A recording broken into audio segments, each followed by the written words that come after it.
Well, thanks, bro. This is a nice ride, man. I love it. All right. Door open for me and everything. Oh yeah. The invisible doorman. How you doing, bro? Yeah, I'm doing good, Gabriel.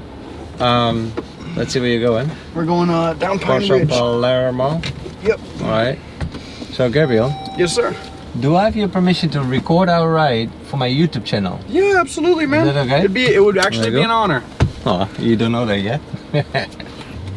But here you go. There's a card. That's the YouTube channel.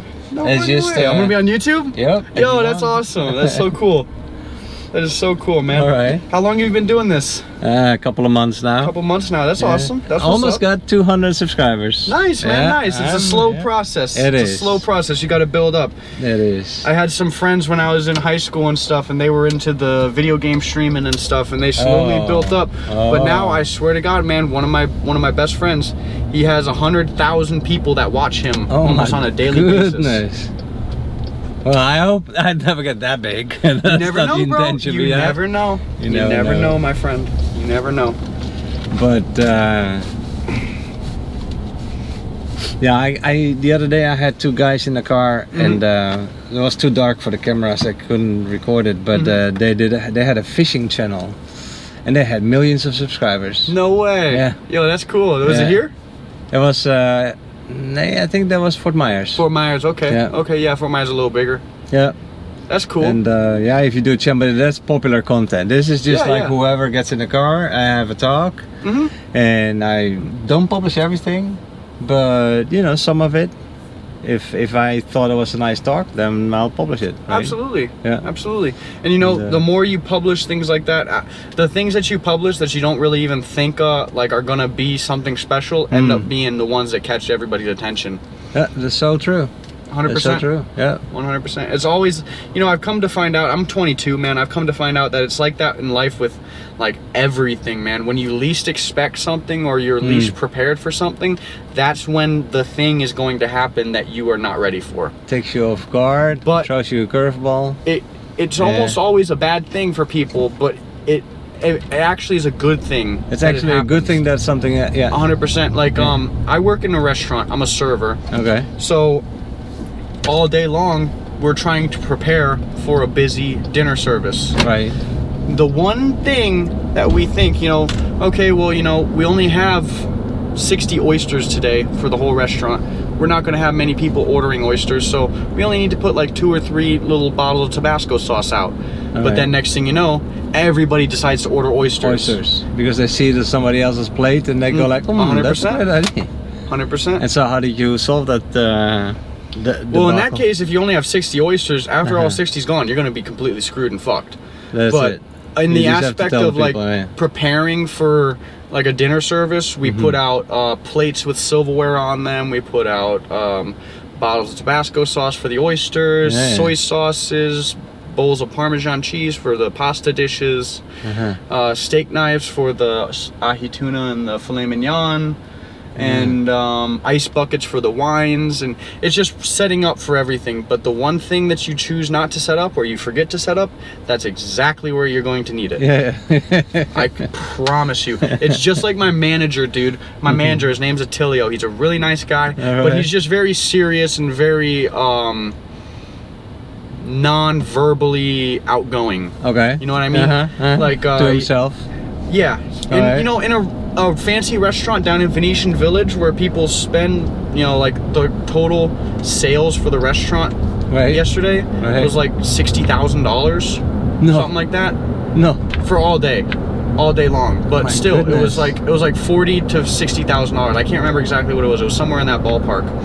But it's amazing. A very busy restaurant on a very high level, serving very high quality food and very high quality drinks. Where I picked you up? You picked me up from Yard House, just down the street here. Right. I work down in Venetian Village off of Park Shore Drive. Oh, okay. Do you know where Venetian Village is? No, not exactly. Do you know, That sounds fancy. It is. It's right by the water, by the canals. You know how all the houses down here, they have their own like little private dock and shit? All the houses over there are in Park Shore Drive, is the area of town that's called. We're gonna turn up right up here, bro. Oh, you're right. Yeah. Can I go in? No. No, you can't actually. I've tried many times. Yeah. But all the people that live over there, because it's right by the beach, it's right on the canals, it's by the Ritz-Carlton, they all have a lot of money. So for a bowl of French fries, it's $8. For what? I swear to God, for a bowl of French fries, it's $8. Those better be the best French fries ever. Dude, they're actually really, I'm not kidding you, they're actually really good fries. Really good fries. They're really good fries. I gotta come there one day. Like, I love fries. With mayonnaise. Fries, what style of fries do you like though? Do you like crinkle cut? Do you like shoestring? Oh, you have all of that? No, you like McDonald's French fries? No. No, because they're like McDonald's French fries. They're similar to McDonald's French fries. The thin ones. The thin shoestring, like almost like. Oh, those can be good. They hold grease better, I say. Yeah. As opposed to like crinkle cut and stuff. Yeah. But the fries are really good. It's $8 for a side of fries. If you want them to have a little bit of truffle oil on them and toss in Parmesan cheese, it's $16. Double the price. French fries with truffle oil. Why not? No, actually, they're really good, dude. Well, oh, really? For me, it's really rich. I take like 3 or 4 bites of it, and I'm like, yo, I'm good. But really? A lot of people, they really like it. And then with a little bit of Parmesan cheese on Parmesan truffle fries. I've never had French fries like that. Yeah, man, they got them at Yard House over there. They got them at my restaurant. It's this thing that they do at like fancy restaurants. Exactly, but it's not people. I'm an Uber driver, right? Yeah. I do eat Burger King and stuff like that. Oh, yeah. So I have eaten in a fancy place once before, but it's not like a daily kind of commute. No, not at all. Not at all. But tell me more. What else is on the menu? This is interesting. Okay, so real quick, for appetizers, our most popular appetizers is our crab cake. Definitely, the crab cake is one of our delicious. It's our most popular appetizer, number 1, and it's probably our 3rd most popular entree. People like it so much that they order it as an entree. As an entree as well. Yeah, I could imagine that. It's $28 for an 8-ounce jumbo lump crab cake filled with jumbo lump blue crab, with a 10% breadcrumb filler to hold it together. Served with a house-made Dijonnaise remoulade, which is Dijon mustard and mayonnaise, with coleslaw to add a little bit of crunch. You speak another language, man. Thanks, man. How can you do that all the time? I have no clue what you're talking about, but it sounds delicious. It's really good, dude. Sounds very French like, too. I don't even like crab and stuff like that, but their crab cakes are so good, man. Oh man. And then that's the most popular appetizer. I'd say probably the most popular entree for people to have for dinner is probably the grouper. Oh, really? It's either the grouper or the snapper. I tell everybody. That sounds normal. Yeah. I tell everybody that the most popular is the grouper because I personally think the grouper's my favorite. Okay. It's fresh caught black grouper, caught. Fresh, like as in today or yesterday. We get a seafood delivery every single day in the morning. Okay. For us to use at night. And it never comes in frozen; it just comes in on ice. Yeah. And it's black grouper, which is like the highest quality grouper that you can get. It's like the filet mignon of fish. Okay. They cook it blackened, so they put the blackening season on it, cook it extra so it's crispy, has a nice crunch to it, but it's still soft and flaky in the middle. Yeah. And then they have, you know what couscous is? Yeah. They have a couscous that they put it over top that has vegetables like zucchini, I believe carrot, and squash. That goes over the fish? The fish goes over the couscous. Oh yeah, that makes sense, right? Yes. But the couscous is usually a big plate that you share. But this couscous is not. This couscous, it's a large scoop of couscous on their plate individually, with the grouper fillet on top with 2 jumbo pan-seared Gulf shrimp with a lime split over top. And then it's served with a key lime butter sauce. 2, please. Dude, I know, right? That sounds, the sauce in itself is so good. Yeah. So what are we talking about financially? That is going to be a $59 plate. That's without the entree. And what is that? No, the entree, the grouper entree is $59. No, I'm sorry. I mean the appetizer. The crab cake is $28. $28. And then the grouper is $60. Just round it up to 60. So you have a table of 2. Most people that come to the restaurant during dinner, they want to have a drink. A lot of people want to have a glass of wine or a cocktail. Right. So, you know, you have a glass of wine. Depending on what wine you get, the lowest glass of wine you can get is $10. That's the lowest glass. The cheapest you can get is our house. It's all of us, all the servers, bartenders, the people that work here, we call it a glass of shit because it's really cheap wine. Yeah. But you know, some people come in there and they want to drink just cheaply. I totally understand it. Yeah. Me, when I drink wine from the gas station, dude. I pay $7 a bottle and I drink the whole bottle. Exactly. I'm not one of those people that I go to a restaurant, oh, I need a $550 bottle of Opus One immediately. But you sell that as well? Oh, 100%. 100%. I personally, the most expensive bottle of wine I've ever sold is a bottle of Camus. Camus Vineyards, which is a winemaking vineyard out of, I believe, Sonoma, California. Okay. But it's a very expensive wine, and they had it at another restaurant I worked at, but I never sold it there. But this restaurant I worked at, I spent 2.5 weeks training to learn how to do my job properly. For the bottle of wine? For food, wine, cocktails, beers, and everything. So sorry, you skipped something. So this very expensive bottle of wine from California, how much is that? It's $225, I think. Oh, okay. But my third day working, when I actually was like ready to work, because in restaurants, the way that they do it is you're a server, okay? You're gonna train for 3 to 5 days to a week. Okay. So you can learn how to do the job. Right. And then after that, you'll go on the floor by yourself and take your own tables and do your own thing and make your own money. Right. So after 2 weeks of doing that, I finally had my own tables and I was finally making my own money. My first table of the night, the guy walks in with him, his daughter, and her friend, and his wife. Table of 4. They all order cocktails. And then he says to me, oh, let me get a bottle of Camus. I'm not even really registering in my head what he said. I'm just writing everything down on autopilot mode. And then I realized, dude, you just order a bottle of Camus. That's a $200 bottle. And he just said it like, oh, I'll take a bottle of Camus. Like it's like, oh, I'll just take another beer. Yeah. Like it's nothing. Like it's $4. That's $225. That right there made almost my whole night. I had a $150 tip just off that table. Jeez. I swear, bro. I swear. And they were really nice too. They were really nice. Oh yeah, no, rich people can be very nice. They're just people like you and me. Too. They can be, yeah, I bet. It goes both ways, and you know the same thing goes both ways for everybody in life. You know, middle class people that can be very nice, very rude. Yep. Lower class people that can be very rude, very nice. It all just depends on the person, and I notice a lot of times it depends on what kind of experience the person's looking for. Right. Because like sometimes some people will go into a situation expecting it to happen a certain way that they want it to, and then it happens a different way, and it causes them to completely just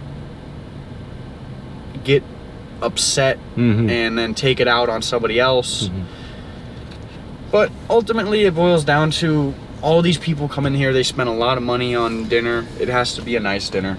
But you know, I mean, look, you have this perspective from a fancy restaurant, so you get fancy people there. It's not going to be Uber drivers that are going to be visiting your... so you have to deal with those kind of people. Now, it's true that those people, you have the good and the bad, you know, with any... but it's one perspective. Absolutely. Absolutely. But it's super interesting, and you should know your foods. Thanks, man. All these expensive words and stuff. And I really do try. But it's so much more fun, I think, what you're doing than working at the McDonald's, so to speak. Oh, absolutely. And because you know, that's there's really so much more to it. Like you just had to have 3 weeks of training just to understand. I was making $11 an hour during training. I didn't mind it at all. But then the first night that I'm not training anymore and I work on the floor serving, I make $345. On tips. And tips, and then I have to pay out the busboy, the bartender, and the food runners. So I end up walking out of there with $220. But still, for going into work at 4 o'clock and then leaving at 11 o'clock, walking out with $220, it's a blessing. That is a blessing. And I thank God every day that I can wake up and do that. And I have the personality type to do that. Because not everybody can. Talk to do it too. Yeah, I can. You sure can talk, man. Jeez. I mean, you are an entertainer, okay? Seriously? Yeah. I appreciate that, man. You have no idea how much I appreciate that. No, but sometimes I think I just like run my mouth off a little too much. Too much? I mean, if you talk like that at the table, and don't give them space to talk, I would say yes. Oh, absolutely. But here you're absolutely. on camera, so go for it, man. No, I love it. I love it. I appreciate that, man. Yeah, and I've only, like I said, I've only eaten in a restaurant like that only once in my life. Yeah. That was after my first marriage, I think. We went out to eat together. And yeah, that was the most fancy dinner I ever had. But I remember that the wine was so good. Were you drinking a white or red? It was a red. A red? Nice. Do you know if it was a Cabernet, Pinot Noir? No, Merlot? I don't remember. No, I just remember sipping it and going like this. And you taste each flavor note. Yeah, yeah. Taste the notes of toasted oak, burnt cherry, almond, chocolate. Telling you, I don't remember the words that I used back then, but it was an experience. Oh, 100%. And it's just 100%. It's a voyage. How do you say it? It's just an experience. It is. Really. It is. To eat food also like that, like, and then I had 6 dishes coming one after the other. Yep. And they're tiny, but just a little bite of something, and it is so much flavor. Yeah, so much flavor. It's just amazing. And all these different little things. Now, this restaurant that I work at's not that fancy. What you're talking about is like fancy, like like the waiters wear ties, white dress shirts, and vests and stuff. I was just married that day, so I was still in a white suit, so you were and I had my golden what do you call it, under the suit, vest. The vest, yeah. And then she was in full dress as well, you know, and just like that we went to out eat. It was just fantastic. Nice. Yeah. Do you remember what you had to eat? No, I don't. I just remember that it kept good. on going. It was all night. Nice. And it was such a wonderful experience. That's you know, awesome. your wedding day goes over in a blur. Oh. And 100%. We just did crazy things, like we went in a balloon. One of those hot air balloons? Yeah. That's so cool, dude. Yeah, it was. And then we landed in a meadow full of cows. What? And I had a camera with me, and so I took selfies and pictures of her also in between the cows in a wedding dress. No. Yeah, no, it's fantastic. Man, yeah. Nice. Yeah, that must have been awesome. Yeah, that was a good day. I can imagine, man. Wedding did last though, so. Hey, and so, but like, but what did you then do before this restaurant? So since I was 15, I've worked in food service. Okay. When I was 15, I got my very first job at Culver's, just the one that we just passed over here. I was going to high school right across the street, Baron Collier. Okay. And it was just more of just like a thing so I could just make some money so I could just do what I wanted to do. It wasn't like, oh, I actually want to do this. It was I just need some money, I'm going to go to work. Yeah. I hated that job, dude. Fast food sucks. Yeah. But Culver's is not fast food. Culver's is not fast food, is it? It's kind of fast food. It's kind of more relaxed fast food, but it still can get like fast food really quickly, like in the snap of a finger. And then it can turn into a McDonald's. Yeah. And then after high school, what did you do? I went through Naples High School from freshman to junior year. Okay. And then after junior year, I went to Baron Collier. Okay. I dropped out of high school in my junior year around October. And then I got a full-time job at we're actually about to pass by Plaza right up here. Okay. Right past Sophia's, where the Plaza is a restaurant called Nunzio's Pizzeria, but it used to be called Palumbo's, and when I worked there, it was called Palumbo's. Okay. That was my first real full-time job as a dishwasher, making $10 an hour. Yeah. So then why did you drop out of school? You didn't like it, or I didn't have any friends at all at Baron Collier. It just didn't work. I knew, because the way the school zones in Naples are set up, there's 3 different school zones. There's a school zone for 4. There's a school zone for Golden Gate High School, Golden Gate Schools, school zone for Gulf Coast Schools, school zone for Pine Ridge, and a school zone for Naples, like Naples High and stuff. Right. If you go to Seagate Elementary School, you're probably going to be zoned to go to Gulfview Middle School, and then you're probably going to be zoned to go to Naples High School. So you guys moved or something? Yeah, we moved to where we're living at right over here. Yeah, and that's why you... that's why I got transferred over to Barron. But you didn't like Barron. And I lost all my friends that I had at Naples High. I mean, I couldn't see them on a regular basis. I wasn't keeping in contact with them. Yeah, it's difficult. And then I was stuck at Barron, and I had one single friend there. Her name was Trisha, and of course I'm going through high school. I'm one of them stoner kids smoking weed all the time. She's going through high school. She's smoking weed all the time. I get the hugest crush on her, and then it just makes things kind of like awkward because like here she is. She's the only friend that I have in and you have school, a big crush on her. and I have this weird crush on her now, where I feel like I gotta act some type of way. Okay. But that's what ended up driving me to be like, you know, I've never been one of those people that's been like very good in school. Like in elementary school, But are you gonna finish it, or did you finish it? Oh yeah. I got my GED. Actually, I technically graduated a year early. Oh really? Because cool. I got my GED in 2018. I was class group of 2019. Good for you. I have been tossing around the idea of pursuing college. But if I do go to college, I think it's going to be for something in the restaurant industry. I was just gonna say, be a chef, please. Come with your lingo and then being a chef, and then you can start a YouTube channel. I can completely see the new Bourdain in front of me. Oh man, I appreciate that. The new Bourdain on YouTube. See, the thing is though, like right now, I can explain all of those, but you put me in front of a stove and give me the ingredients, it will come out terrible. I have no idea. Yeah, but that's where the schooling comes in, right? So you go to school, 100%. Learn that part, but the talking part you don't have to learn. That you're the talker of the century. I'm telling you. You're done. You don't need to. I know it comes naturally. Yeah, or become a journalist maybe. Yeah. But no, I would go for the food industry, or how do you say that? The sales, new Anthony Bourdain. Journalism. There you go. Yeah. Oh, is it slow? Slow, yeah. Slow, but go. Yeah, keep all right. Yes, sir. Thank you. And was he saying like, hey, what are you doing? Yeah, the guy was being an asshole. I looked at him like, yo, like, what's up, dude? I need to go there. Dude, they've been working on this road here for 3 months. Oh, really? I swear to God, 3 months. They break it up and then they fix it again? Now, they literally, you see what they're doing where they're pouring the concrete? They're putting a roundabout in there. Oh, yeah. And it's just a nightmare, dude. Now this road is completely turned horrible. No, like, but roundabouts make sense, though. I know, but I feel like it's going to cause more accidents. No. No? You don't think so? No, people will get used to those. And it makes traffic flow so much more than stop signs and anything else. True. In Europe, you find those all over the place. Really? You've been around Europe?